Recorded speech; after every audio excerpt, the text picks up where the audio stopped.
এবার ওই হাফেজে কোরআন বলতেছে আমার পেটের মধ্যে বড় পীড়া। দামেস্কের জমিনে বড় মাপের আল্লাহর ওলি, ওই আল্লাহর ওলি উনার দরবারের মধ্যে কত মানুষ আসা যাওয়া করে, কত মানুষ আসা যাওয়া করে। ওই মানুষগুলা আল্লাহর ওলির কাছে যায় কত রকমের কথা বলে, কিন্তু বাবারা আপনারা মনে রাখবেন সব সমস্যার সমাধান কইরা দেয় কি? জোরে বলেন না কে? আল্লাহ করে দেয়, কিন্তু আল্লাহর ওলিরা সামান্য ওসিলা মাত্র। ও বন্ধু, হাফেজে কোরআন বলে আমি নিয়ত করলাম, মনে মনে চিন্তা করলাম আমার পেটের মধ্যে তো এত ব্যথা, আগামীকালকে সকালবেলা আমি বাড়ির মধ্যে যাইয়া আল্লাহ তাআলার কোরআন তেলাওয়াত করব।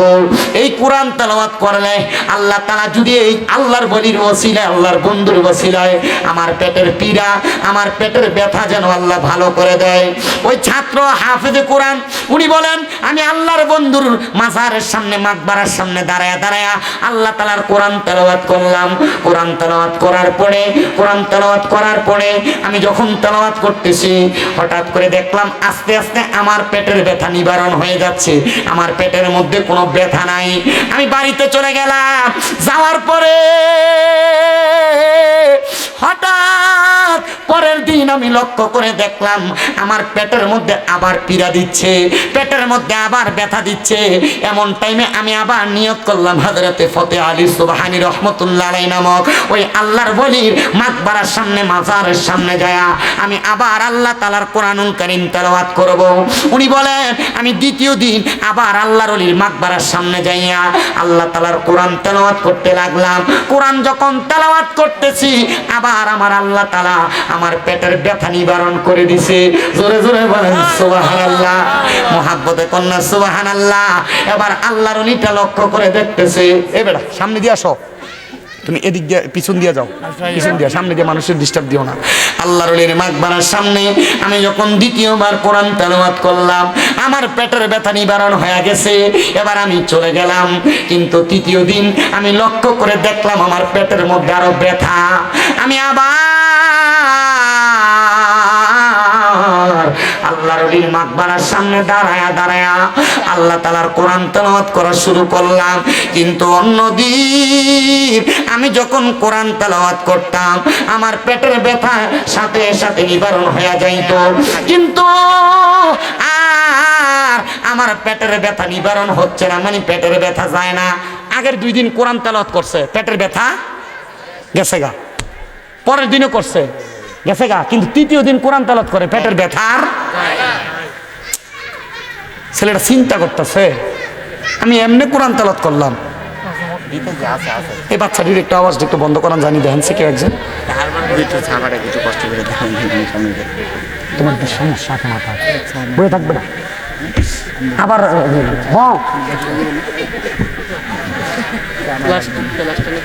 চা যখন খুঁজছি তখন দরকার লাগছে, অনার দরকার নেই স্যার।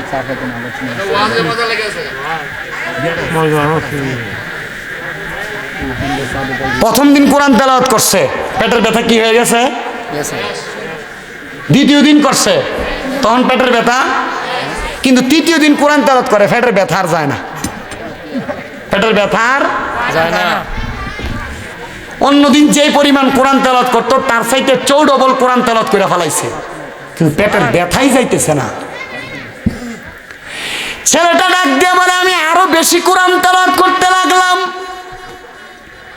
আমার পেটের ব্যথা নিবারণ হয় না। আমি যখন কোরআন তেলাওয়াত করতেছি আবার আমার পেটের ব্যথা নিবারণ হয় না, আমার মাথাটা একটু গরম হয়ে গেছে। আমি এমন টাইমে ওই আল্লাহর ওলির মাকবারার পাশে, মানে মাজারের পাশে, কবরের পাশে আমি একটা বেত দেখা এটা হাতের মধ্যে নিয়া আল্লাহর ওলির মাজারের উপরে, মাকবারার উপরে আমি ঠাস ঠাস করে 3টা বাড়ি মারছি।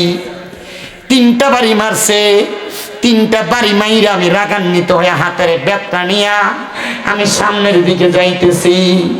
হাইরে, যখন আমি সামনের দিকে যাই দেখলাম আমার চোখের সামনে একজন ব্যক্তি দাঁড়ায় গেছে। ওই ব্যক্তির শরীরের কাপড়গুলা এলোমেলো, দেখতো তত সুন্দর লাগে না, যেটা আমরা পাগল মনে করি। একবারে পাগলের মতো আমার সামনে দাঁড়ায় গেছে। আমি জিগাইলাম, কে আপনি? পরিচয় কি গো, আপনার পরিচয় কি? উনি ডাক দিয়া কয়, আমার পরিচয় জানা লাগবে না রে হাফেজ সাহেব। এত রাগান্বিত, হাতের মধ্যে ব্যাট নিয়ে যাও কই? বলে পেটের মধ্যে বড় ব্যথা, সামনে তাইকে সরো, নচেত এই ব্যাট দিয়া তোমারে আঘাত করব। এবার পাগলা ডাক দিয়া কয়, তুমি মনে করছো কবরের উপর বাড়ি দিয়া বাচ্চা গেছো আর আমারে বাড়ি দিয়া বাচ্চা যাইবা? না না না, বাঁচতে পারবা না। হাফেজ সাহেবকে আমি এমন কথা শুই না থমকায় গেলাম। আমি আর তার সাথে কথা বাড়াইলাম না। আমি বললাম, আমি যে কবরে বাড়ি দিছি কেউ তো দেখেন নাই, আপনি দেখলেন কেমনে? আমারে ডাক দিয়ে কয়, বাবা পেটের মধ্যে ব্যথা, আগে তোমার ব্যথাটা তুমি সারাইতে চাও কিনা বলো। বলে, হুজুর সারাইতে চাই। এবার ওই হাফেজ সাহেব ডাক দিয়ে কয়, ওই পাগল ব্যক্তিটা কি যেন পইরা আমার পেটের মধ্যে ওনার হাতটা বুলিয়ে দিছে। বুলানোর সাথে সাথে আমার পেটের মধ্যে যে ব্যথা ছিল ওই ব্যথাটা নিবারণ হয়ে গেছে। আমার পেটে কোনো ব্যথা নাই। আর আমার বলছে, আর কোনোদিন আমার পেটের মধ্যে ব্যথা হবে না, আমার পেটে ব্যথা হবে না। এই কথাটা বলার সাথে সাথে আমি একটা লাফ দিয়া ওই পাগল ব্যক্তিটার পায়ের মধ্যে ধরে ফেলাইছি। আমি বললাম, হুজুর, ও আমার প্রাণের হুজুর, আমি আপনার কদমের মধ্যে ধরে বলি গো হুজুর, আপনার কদমে ধরে বলি হুজুর, আপনি বলেন না আমার পেটের ব্যথা আপনি যে ভালো করে দিলে, আপনি এমন কি আল্লাহর ওলি? আমি তো এতদিন পর্যন্ত মরা ওলির কবরের ভিতরে যে কোরআন পড়ছি, আমি আপনার এতদিন পর্যন্ত চিনি নাই। উনি ডাক দিয়ে কয়ে, পাওটাকে ছাড়ো, তারপর আমার পরিচয় জানো। উনি আবার পাওটা ছাড়ার পরে ওই পাগল ব্যক্তিটা বলে, এবার তুমি আমার দিকে একটু তাকাও। এই তাকাও কথাটা বইলা ওই পাগল ব্যক্তিটা পিঠের মধ্য থেকে পিছন দিক থেকে ফিরা, পিঠের উপর থেকে কাপড়টা ফিরে দিয়া ডাক দিয়ে কই, তাকায় দেখো তো আমার পিঠের মধ্যে কয়টা দাগ দেখা যায়? বলে, আপনার পিঠের মধ্যে দাগ দেখা যায় 3টা। এরে হাফেজে কোরআন, ওই কবরের মধ্যে বাড়ি দিছিলা কয়টা? বলে, বাড়ি দিছিলাম 3টা। বলে, 3টা বাড়ি আমার পিঠের ভিতরে লাইগা রইছে রে, আমি তোর বাড়িগুলা সহ্য করতে পারি নাই। তুই যখন বাড়ি দিয়া আমার কবরের সামনে তাইকা চইলা আসত, আমি আমার মাওলার কাছে ফরিয়াদ জানাইছি, আল্লাহ আমার একবার ক্ষমতা দাও, আমি দুনিয়াতে যাইয়া ওই হাফেজে কোরআন রে তার পেটের ব্যথাটার জন্য আরেকবার দোয়া কইরা দিয়ে আসি। হাফেজে কোরআন কয়, বুঝলাম না, আমি তো কবরের সামনে বাড়ি দিছি, কবরের মধ্যে বাড়ি দিছি, আপনার পিঠে আসলো কেমনে? আর আপনি বা কেন আমার পেটের ব্যথা 2বার বালা হয়েছে, 3য়বার বালা করাইলেন না? ডাক দিয়া কয়, বাবা রে, ব্যথা তো মাফ করার মালিক আল্লাহ, ব্যথা দেওয়ার মালিক আল্লাহ। কথা কোন, কথা কোন, কথা কোন। হাফেজে কোরআন একটা ডাক দিয়া কয়, পাগল, পাগল, আপনার কাছে জানতে চাই, তাইলে আপনার কবরে বাড়ি দিলাম, এই বাড়ি যদি আপনার ফিরে লাগে, এ পাগল, তাহলে আমি যে আপনার কবরের সামনে দাঁড়ায়া দাঁড়ায়া কোরআন পড়ছি, প্রথম দিন আমার ব্যথা তো মাফ হয়েছিল, 2য় দিন পড়ছি মাফ হয়েছিল, 3য় দিন পড়ছি ব্যথা কেন বাড়লো? পাগল একটা ডাক দিয়া কয়, কোরআনে হাফেজ, ব্যথা দেওয়ার মালিক আল্লাহ, নেওয়ার মালিক আল্লাহ, বাড়াইয়া দেওয়ার মালিক আল্লাহ, কমাইয়া দেওয়ার মালিক আল্লাহ। হাফেজ সাহেব, প্রথম দিন যখন তুমি আমার কবরের সামনে দাঁড়ায়া দাঁড়ায়া কোরআন পড়ছ, তোমার কোরআন তেলাওয়াতটা আমি কবরের বাসিন্দার কাছে বড় মায়া লাইগা গেছে। আমি ওই সময় আমার আল্লাহর কাছে কইছি, আল্লাহ তার কোরআন তেলাওয়াতটা যেহেতু এত সুন্দর, আল্লাহ তার কোরআন তেলাওয়াতের বরকতে তুমি তার পেটের ব্যথাটা ভালো করে দাও। আমার আল্লাহ তাআলা তোর পেটের ব্যথা ওই দিন ভালো করে দিছে। কিন্তু আজকে গত এর পরের দিন যখন একই সময় হয়েছে, আমার মনে ওই তোর কোরআন তেলাওয়াতের আওয়াজটা বাজতেছিল। আমি আল্লাহরে কইছি, আল্লাহ ওই ব্যক্তিটার পেটের মধ্যে আরেকটু ব্যথা বাড়াইয়া দিয়া দেখো না, সে নি আরেকবার আইসে আমার কবরের সামনে কোরআনটা পড়ে। আমার আল্লাহ তোর পেটের ব্যথা বাড়াইয়া দিছে, তুই যখন কোরআন পড়ছস আমি আল্লাহরে দোয়া করছি, আল্লাহ এবার আপনি আবার তার পেটের ব্যথাটা আবার কমাইয়া দেন। আমার আল্লাহ দোয়া কবুল কইরা তোমার পেটের ব্যথা কমাইয়া দিছে। যখন তুমি তৃতীয় দিন আমার কবরের সামনে কোরআন পড়ছো, আমি যখন তোমার কোরআন তেলাওয়াত শেষ হয়ে যায় আমি আমার আল্লাহর কাছে দোয়া করছি, আল্লাহ আপনি তার পেটের ব্যথাটা আরেকটু বাড়াইয়া দেন, সে যেন আমার কবরের সামনে আরেকটু বেশি করে কোরআন শরীফ পড়ে। আল্লাহ আপনি আরেকটু বাড়াইয়া দেন, সে যেন আমার কবরের সামনে একটু বাড়াইয়া কোরআন শরীফ পড়ে। হায় রে, তুমি যখন আরেকটু বাড়াইয়া পড়ছো, তুমি যখন কোরআন তেলাওয়াত আবার শেষ করো, আমি আবার আমার আল্লাহর কাছে কইছি, আল্লাহ আপনি তার পেটের ব্যথাটা আরেকটু বাড়াইয়া দেন, সে যেন আরেকটু আমার কবরের সামনে কোরআন তেলাওয়াত পড়ে। কিন্তু আমি বুঝছি না রে, তুই যে এই কোরআন তেলাওয়াত করতে করতে বিরক্ত হইয়া যাবি, রাগান্বিত হইয়া আমার কবরের উপর আঘাত করবি। তার মানে বোঝা যায় আল্লাহর ওলিদের কবরের উপরে আঘাত করলেও এটার ব্যথা আল্লাহর ওলিরা পায়। কথা কন্যা ঠিক কিনা? অনেক মুনাফিকেরা, অনেক বেঈমানেরা গত কয়েকদিন সরকার পতনের পরে দেখছেন নি আপনারা, জানি না মাজারের মধ্যে হামলা চালাইছে, আল্লাহর ওলির মাজার ভাঙতে গেছে। আরে অনেক মানুষ এটার বিরোধিতা করছে, আমি কিন্তু বিরোধিতা করছি না। আমারে যখন কেউ আয়া কয় হুজুর দেখছেন নি এরা তো যায় যায় মাজার ভাঙ্গালায়, আমি কইছি বেশি করে ভাঙতো ক। বলে হুজুর মা এটা কেমন কথা কর? আমি কইছি এরা মাজার ভাঙতে গেছে, মাজার কিন্তু ভাঙছে না। কয় হুজুর কেন গো? আমি কইলাম এরা তো মাজার ভাঙতে দেয় শুধু উপরের ইট পাথরটি সরাইছে, এরারে কইয়া দেখো 3.5 হাত মাটির তল পর্যন্ত যাইতে যাইয়া দেখবো ওই জায়গার মধ্যে মাজারওয়ালা যিনি শুয়ে রইছে রে, তাজা আল্লাহর ওলিরা শুয়ে রইছে। আরে কেউ শেষ পর্যন্ত ভাঙ্গে নাই, উপর দিয়ে ভাঙ্গা ভাঙ্গা চলে আসছে, রাতের অন্ধকারে সোরার মতো যায় যায় ভাঙছে। ঘোষণা দিয়া যদি সুন্নিরার আল্লাহর ওলির মাজার ভাঙতে যাইতো, আল্লাহর কসম সুন্নিরাও তাদেরকে প্রতিহত করত। মনে রাখবেন আমার আল্লাহর নবী ঘোষণা করে, আল্লাহ তাআলা হাদিসে কুদসির মাধ্যমে জানিয়ে দেয়, মান আদালি ওয়ালিয়ান ফাকাদ আযামতুহু বিল হারব। আমার আল্লাহর বন্ধুদের সাথে যারা দুশমনি করে, আল্লাহর ওলিদের সাথে যারা বেয়াদবি করে, আমার আল্লাহ কয় আমি আল্লাহ নিজে তার লগে যুদ্ধের ঘোষণা করি। এবার আপনারা বলেন বাবারা, আল্লাহর ওলির লগে বেয়াদবি করলে যদি আমার আল্লাহ যুদ্ধ ঘোষণা করে, আল্লাহর লগে যুদ্ধ করার ক্ষমতা দুনিয়ার কোনো মানুষের আসেনি রে বাবা, নাই নাই নাই। আল্লাহর লগে যুদ্ধ করতে যাইবা, আল্লাহর লগে যুদ্ধ করতে গেলে ফেরাউনের নমরুদের মতো জুতার বাড়ি খেয়ে মরা লাগবো। তোমার কথা কয় না খা, ফেরাউনের মতো নীল নদের পানির ভিতরে সুবা খেয়ে মরা লাগবো। এই জন্য আল্লাহর ওলির লগে তোমরা কোনোদিন বেয়াদবি কইরো না, পারলে মানবা, না পারলে দূরে দূরে থাকবা। কিন্তু যখন তুমি কোনো আল্লাহর ওলিদের সঙ্গে বেয়াদবি করবা, আমার আল্লাহ তাআলা ডাইরেক্ট তোমার দুনিয়া এবং আখিরাতের মধ্য থেকে তোমারে কাটাইয়া রাখবে। এই জন্য আমার পর্দার অন্তরালের মা ও আমার বাবারা, আমি যেই জন্যই কোরআনুল কারীমের মর্যাদার বয়ানটা করতেছিলাম, আপনারা বেশি বেশি করে কোরআন তেলাওয়াত করবেন। আমার বাজানেরা গভীর মনোযোগ দিয়ে বয়ানটা শ্রবণ করবেন, তাইলে দোয়া কবুল হওয়ার যে সত্য। এমন হারাম খামিনারা হাজার দোয়া করলে দোয়া কবুল করত, কথা কোন কবুল করত?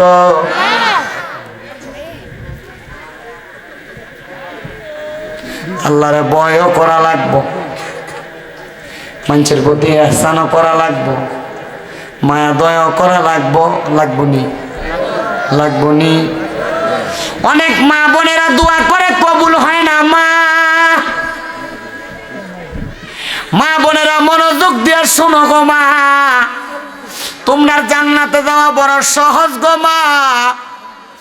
আল্লাহর নবী শিখিয়ে দেয়, কোন মহিলা যদি 4 কাম করে জান্নাতি।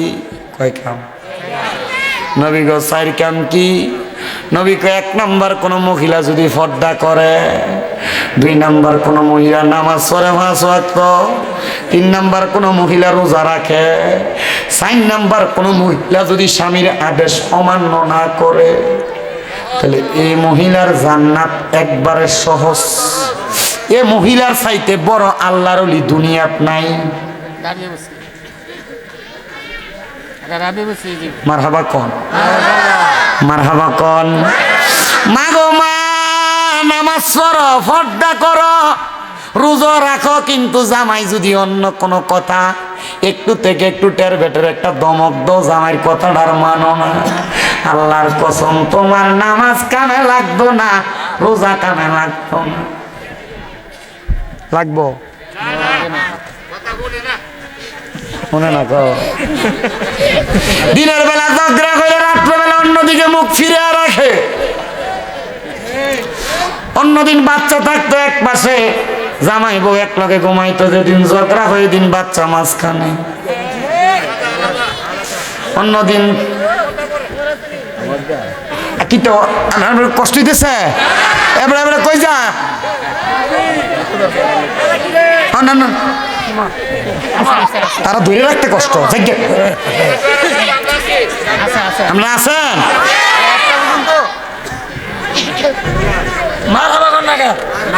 কয় না তো মার হাবা বেটা কইয়া দে মুর্শিদ ভাই, আরো জোরে কোন মার হাবা। অন্যদিন জামাইবো ঘুমাইতো দুই বালিশে, কিন্তু যেদিন ঝগড়া করে মাঝখান দিয়ে বালিশ একটা বাইরে জায়গা। মা বোন দোয়া কবুল হইব কেমনে? আপনি কত দোয়া করেন, ঘর থেকে রোগ বালা মুসিবত ছাড়ে না। আরে ছাড়বো কেমনে মা? আপনি তো আপনার জামাইয়ের মন খুশি রাখতে পারছেন না। কথা কন আমার বাবারা, আমার বন্ধুরা, ও পর্দার অন্তরালের মা বোনেরা, দোয়া কবুল হওয়ার মূল মাধ্যমের ভিতরে আরেকটা মাধ্যম, স্বামীর মনটারে খুশি রাখা লাগবো। স্বামীর মনটা যদি অখুশি রাখে আপনি রাত্রবেলা ঘুমান, আমার আল্লাহর আযাবের ফেরেশতারা আপনারে লানত দিব। মহিলারা স্বামীর আদেশ মানতে চায় না, স্বামী তাদেরকে কত রকমের আদেশ করে শুনতে চায় না, কিন্তু আল্লাহর নবী বলে কোন মহিলা তাদের স্বামীর আদেশ ছাড়া বাবার বাড়ি তো যাইতে পারবে না। কিন্তু বাবার বাড়ি দূরের কথা, বেটি পুরা হোমনা বাজার ঘুরে চলে জামাই খবরও পায় না। 3 বছর দাবাত দিছেন না দিলে কি তৈব?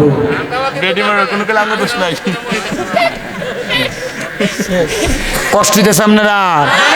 এ মা, যদি জান্নাতে যাইতে চাও গো, স্বামীর আদেশ মানবা, স্বামীর দমক সহ্য করবা, স্বামীর কথাগুলা মাইন্না মাইন্না চলবা। আমার নবী কয়, এক একটা মহিলাকে আমি নবী পানির সাথে তুলনা করলাম। নবী গো কেন? বলে পাথরের সাথে তুলনা করি নাই। নবী গো কেন কেন কেন? বলে পাথর যেই কোনো জায়গায় রাখা যায় না, কিন্তু পানিকে যেই পাত্রে রাখবা সেই পাত্রের মধ্যে থাকবে। একটা মহিলা যদি পানির মতো হইয়া যায়, ওই মহিলা সংসারে কোনোদিন অশান্তি হবে না, ওই মহিলা কোনোদিন সাংসারিক জীবনে অশান্তিতে পাবে না, ওই মহিলা কোনোদিন তার পারিবারিক ভাবে অশান্তি পাবে না।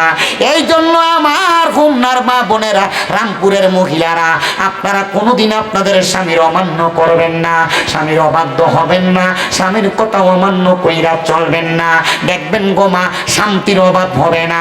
কিন্তু অনেক মহিলারা কয় হুজুর স্বামীরে মানতাম কেমনে? বেড়া সিগারেট খেয়ে বানিতে আসে, বিড়ি খেয়ে বানিতে আসে, হুজুর বাথরুমের গুয়ের গন্ধ এত ভালো লাগে, জামাইয়ের মুখের সিগারেটের গন্ধ এক চাইতে আরো দুর্গন্ধ। তখন আর এই বেডির আর জামাইরে ভাল লাগে না, সুইটারে ভাল লাগে। কথা কয় না।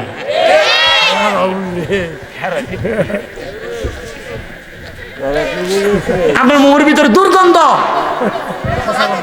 ফসা গন্ধ। তা আপনার বউ আপনার রাত্রবেলা গেলে আপনার পাশি দিয়ে শুইব কেমন? আপনি আমার কোন বেরির ভাল লাগে না তখন। আর এটা বন্ধ করার লাগবো নি।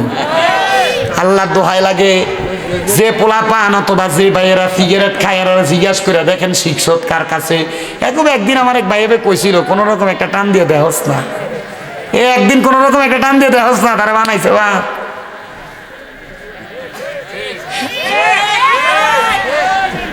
এমন বন্ধু পরিত্যাগ করো, যে বন্ধু তোমার সিগারেট খানা শিখায়, যে বন্ধু তোমার নেশা করা শিখায়, যে বন্ধু তোমার মানুষের হক খাওয়া শিখায়, গান শিখায়, বত্তা খাওয়ানোর নাম দিয়ে মানুষের ক্ষেত্রে মূলা চুরি শিখায়। এই কথা কয় না, আছে না নাই? এই জন্য বাবা, বন্ধুরা, ভাইয়েরা, আপনাদের কাছে আমার করজোড়ে আবদার, আপনারা পরিবারের শান্তি করতে চাইলে শুধু মহিলাদেরকে দোষ দিলে চলবে না, মাঝে মাঝে আপনারা আপনাদের নিজের দোষের কত চিন্তা করবেন। দোয়া কেন কবুল হয় না? কত দোয়া মসজিদে বেটারা করে, কত দোয়া মহিলারা আবার তাদের ঘরের মধ্যে করে। এরে বাবা, দোয়া কবুল হওয়ার আরেকটা মাধ্যম আছে। জামাই বউ এক লগে যদি নফল নামাজ পড়ে দোয়া করতে পারে, আমার আল্লাহ তাআলা তাদের দোয়া ফিরায় না। জামাই বউ কেমনে দোয়া করলে দোয়া ফিরায় না? এক লগে পড়লে আল্লাহ তারা দোয়া ফিরায়। আচ্ছা, অনেক চিন্তা করতেছে আমি বাইর যাবো রে, কম কেমনে নামাজের কথা, আমি নিজ ঐদ্য করি না। কথা কন না, আমরা এটা বিশ্লেষণ পরে করি, ঠিক আছে নি? জামাই বউ এক লগে, ওই যে বাসর রাইতে যে এক লগে ভরাই দিছিল 2 রাকাত, আর কোনোদিন পড়ছে কিনা সন্দেহ। পড়ার দরকার আছে না নাই? দরকার আছে না নাই?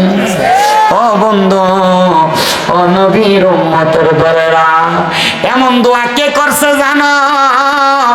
এমন দোয়া করছে আল্লাহ তাআলার পয়গম্বর হযরতে জাকারিয়া আলাইহিস সালাতু ওয়াস সালাম।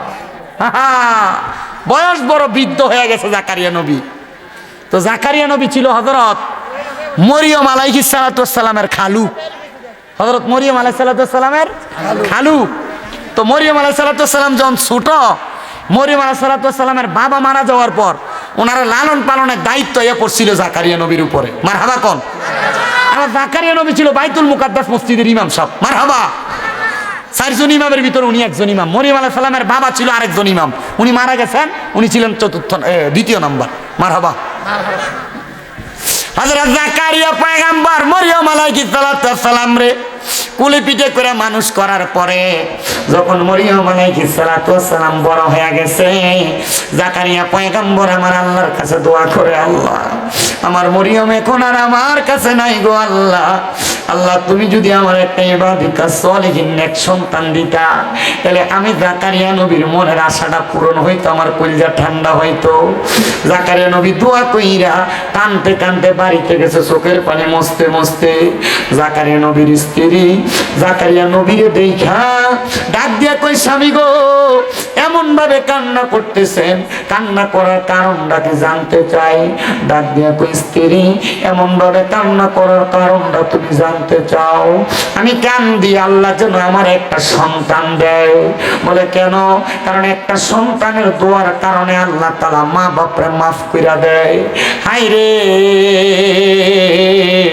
আপনি না নবী, আপনারা কি লেগে মাফ করা লাগবো নি? কয় না রে না, সন্তানের প্রতি মায়া কোন মা বাবার নাই? অনেক পোলাপান মনে করে মা বাপ সন্তানকে বেশি বেশি এখানে সেখানে গেলে বারবার ফোন দিয়া দিয়া কয় তাড়াতাড়ি বাড়িতে আয়। এটা এমনি কয় না রে, মা বাপ চিন্তা করে ফুতরানি ওই জায়গায় বেশিক্ষণ থাকলে কোনো বিপদ হয়ে যায়, ফুতরানি ওই জায়গার মধ্যে বেশিক্ষণ থাকলে কোনো বিপদে পড়ে যায়। সন্তান মাঝে মাঝে মা বাপ এই কথা বললে তুমি মা বাপরে ধমক দিয়া কো, কিছু হইতো না, আমি আইতেছি, রাহো রাওকে ফোনটা কাইটা দাও। না না না, মনে রাখবা যারার মা বাপ নাই এরারে কেউ ফোন দিয়া খবর লয় না, এরারে ফোন দিয়া কেউ খোঁজ খবর লয় না। এজন্য আবদার জানাই রে, ও আমার রামপুরের বাবারা, মা বাপ যদি তোমরা এমন ফোন দিয়া খবর লয়, আম্মা আব্বারে কখনো তোমরা ধমক দিও না।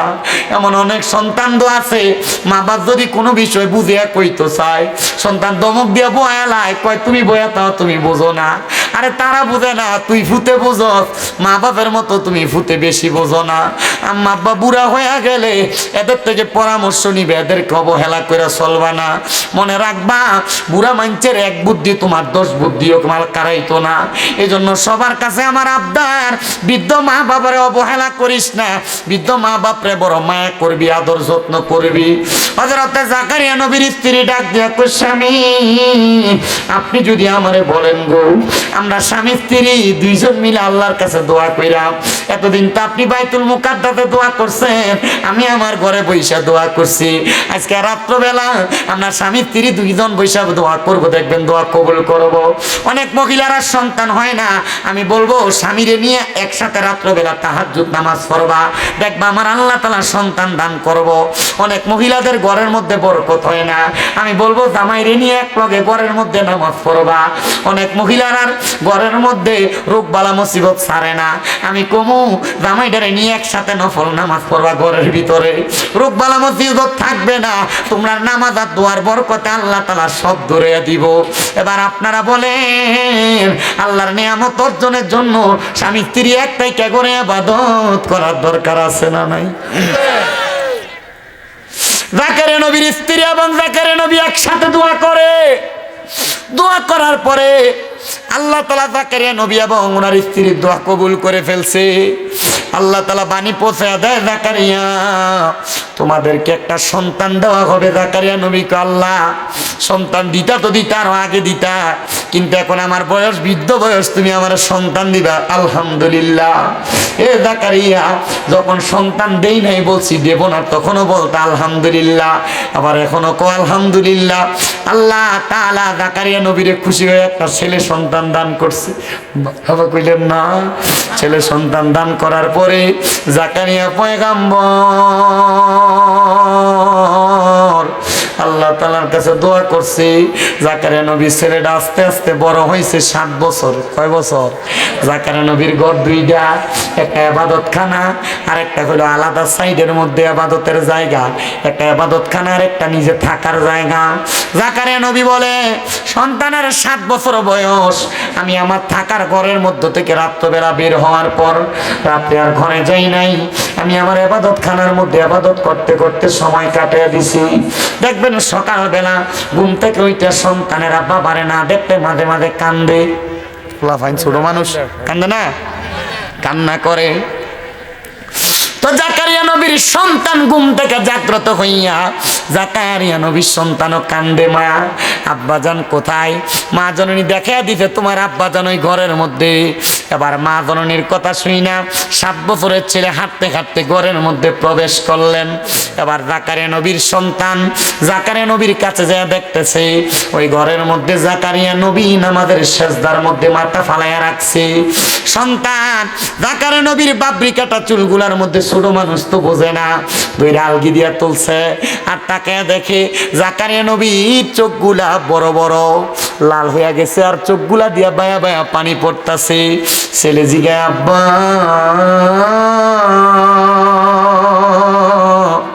ও আব্বা, আপনার চোখের মধ্যে কেন এত পানি? জাকারিয়া নবী কান্দে, হাত ডাক দিয়া কয়, বাবা কবর এমন একটা মারাত্মক জায়গা রে, ওই কবরের পরে হাসর, মিজান, ফুলসেরা 3টা জায়গা আছে জান্নাতের আগে। ওই কবর থেকে জান্নাত পর্যন্ত যে 3টা কঠিন জায়গা, ওই 3টা কঠিন জায়গা পাড়ি দেওয়ার সহজ করার যে মাধ্যম, এটা হলো বান্দার চোখের পানি।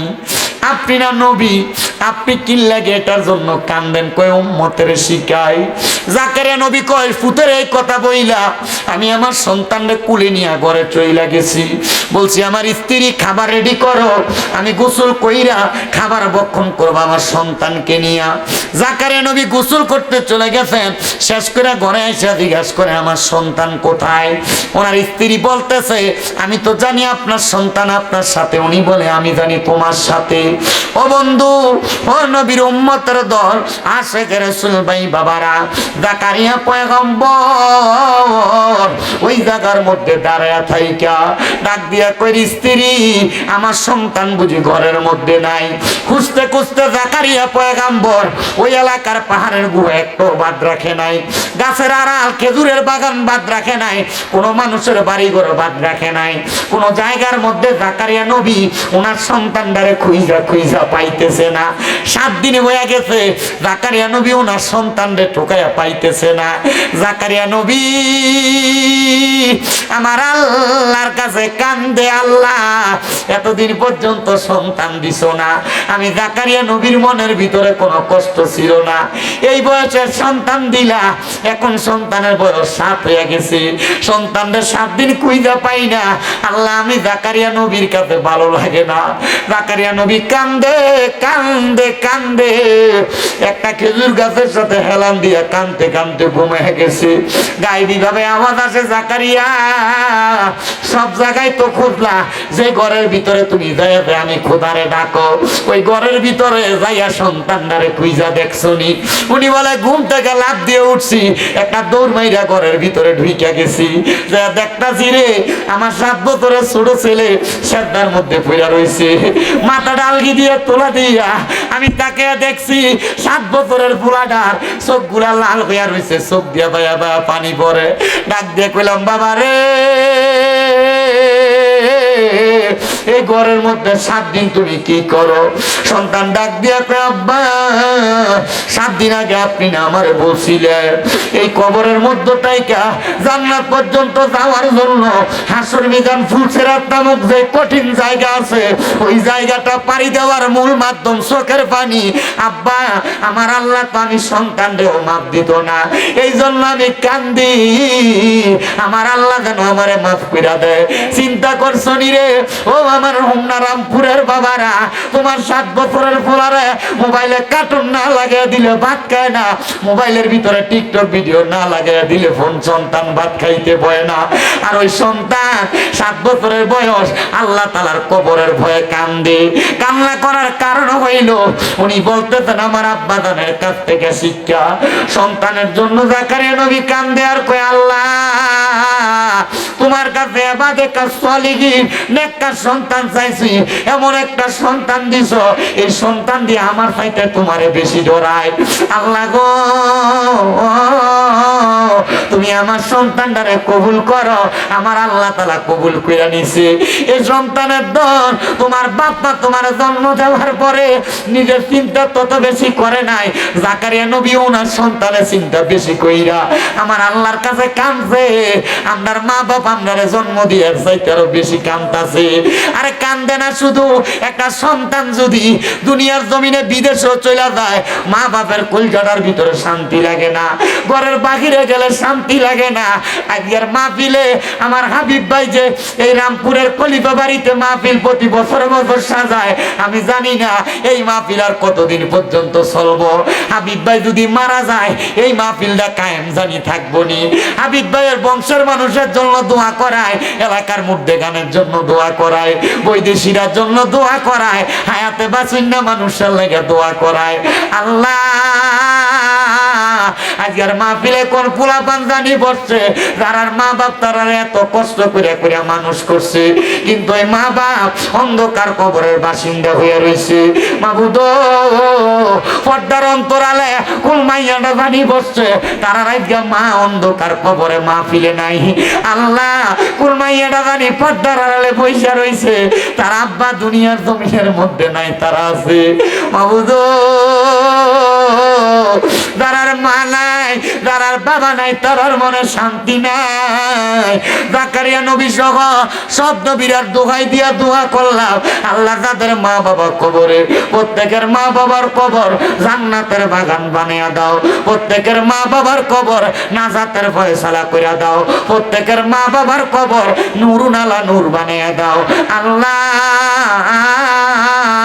ও দয়াল রব্বুল আলামিন, যারার মা বাবা বাইসা রয়েছে আম্মা আব্বার হায়াতের মধ্যে বরকত দান করে দাও, আমিন। হে আমার কুমিল্লা হোমনার রামপুরের বাবা, যদি কেউ ওই মা বাপরে কষ্ট দিয়া থাকো, আল্লাহর দোহাই আমি সব মাহফিলে কই তারার কাছে মাফ চাইবা, নচেত আমার ওয়াজ শুনা তোমার কোনো লাভ নাই। যদি আর বাপ না দিয়া থাকো, আল্লাহর দোহাই আমি সব মাহফিলে কই তারার কাছে মাফ চাইবা। এরারে বাপ না দিয়া ওয়াজ মাহফিল শুনলে কোনো লাভ হবে না। অনেক মহিলারা শ্বশুর শাশুড়িরে কষ্ট দেও, মনে রাখবা গো মা, যতদিন শ্বশুর শাশুড়িরে মা বাবার মতো মনে না করবা শান্তি পাইবা না। আল্লাহ দয়াল আল্লাহ আমরা প্রত্যেকের দোয়া কবুল কইরা নাও, আমরা প্রত্যেকের দোয়া কবুল কইরা নাও, আমরা প্রত্যেকের দোয়া কবুল কইরা নাও। আল্লাহ জাকারিয়া নবীর সন্তান যেমন ভাবে কান্নাকাটি করছে মাবুদ রে, ও দয়াল আল্লাহ আমাদের সবাইকে ওই কবরের কথা চিন্তা কইরা কইরা কান্না করার তৌফিক দান করো। কাইন্দ রে বাবা কাইন্দ, কেন জাননি আমার নবী কয় দুনিয়াতে যেই ব্যক্তি দৈনিক মাত্র 20 বার মরণের কথা স্মরণ করবে, ওই ব্যক্তি যদি ওই দিন মারা যায় আমার আল্লাহ তার শহীদের মর্যাদা দিয়া দেয়, আমার আল্লাহ তার শহীদের মর্যাদা দিয়া দেয়। আল্লাহ দুনিয়ার জমিনের মধ্যে আমাদেরকে মরণের প্রস্তুতি নেওয়ার তৌফিক দান করো। শ্বশুর বাড়িতে যাও, মিষ্টি নিয়ে যাও, ফল ফ্রুট নিয়ে যাও, কিন্তু একবার চিন্তা করো ওই কবরের বাড়ির মধ্যে যে যাইবা কি সামান রেডি করছো, কবরেরও তো কিছু সামানের দরকার আছে রে আব্বা। আমি আগেই বলছিলাম কবরের সামান হইল ঈমান আর আমল, এগুলা নিতে পারবা কবরের শান্তি পাইবা। দোয়া করবা আল্লাহ যেন আজকের মাহফিলের উসিলায় সব কবরবাসীরে মাফ করে দেয়। আল্লাহ বান্ধব নাই, বান্ধব নাই গো মারহাবা, আল্লাহ আল্লাহ কবর দেশে বান্ধব নাই, বান্ধব নাই গো মারহাবা, আল্লাহ আল্লাহ আল্লাহ আল্লাহ আল্লাহ আল্লাহ আল্লাহ আল্লাহ আল্লাহ আল্লাহ জবান খুলে আল্লাহ রাখলে গুনাহ নাই। বান্ধব নাই, বান্ধব নাই গো মারহাবা,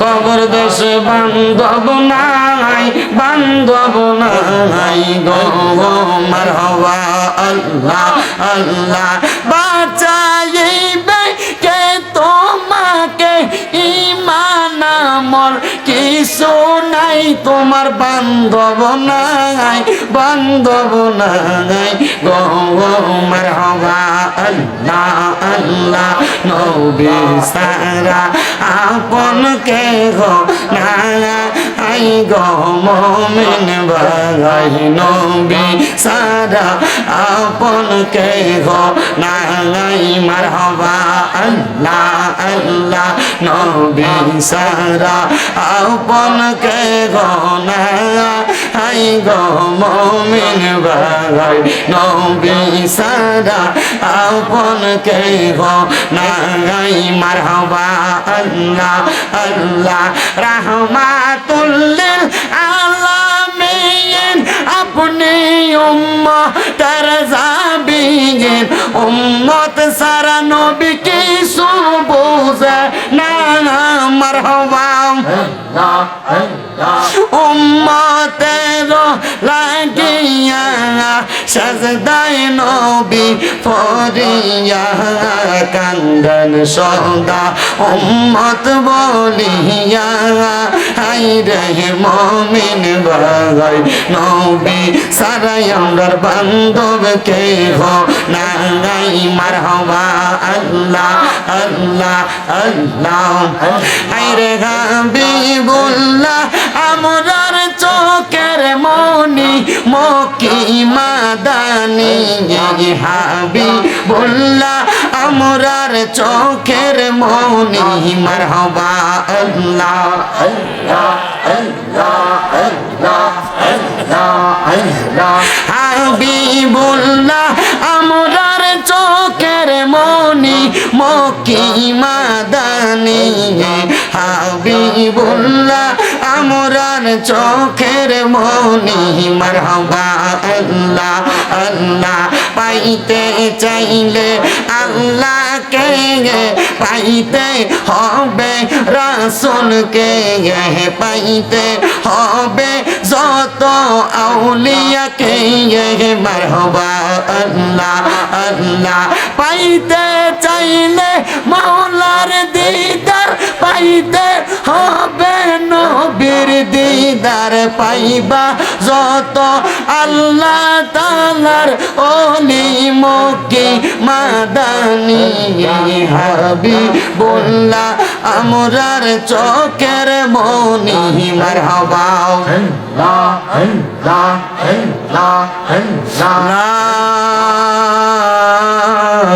ইলাহা ইল্লাল্লাহ মুহাম্মাদুর রাসূলুল্লাহ সাল্লাল্লাহু আলাইহি ওয়াসাল্লাম আমিন আলহামদুলিল্লাহি রাব্বিল আলামিন আসসালাতু ওয়াসসালামু আলা রাসূলিহিল কারীম রব্বানা আতিনা ফিদ দুনিয়া হাসানাতাও ওয়া ফিল আখিরাতি হাসানাতাও ওয়া কিনা আযাবান নার মাবুদ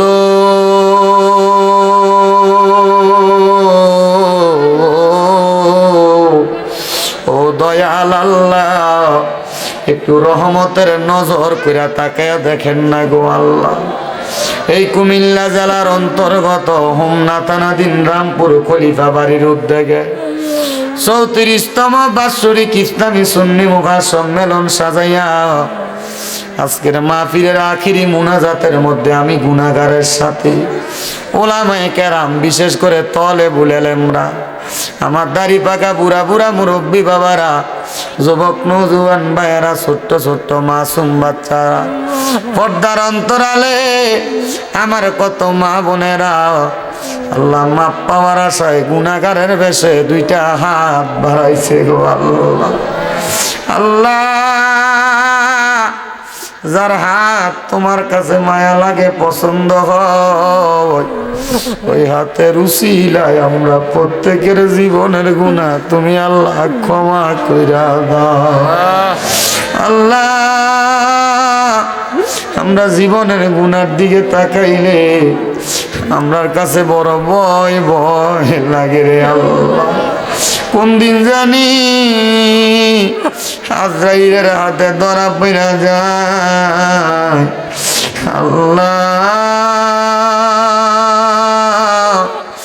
আজরাইলের হাতে ধরা পড়ার আগে আমরার জীবনের গুনাহগুলা মাফ করে দাও তুমি যদি মাফ না করো আল্লাহ তোমার বান্দারে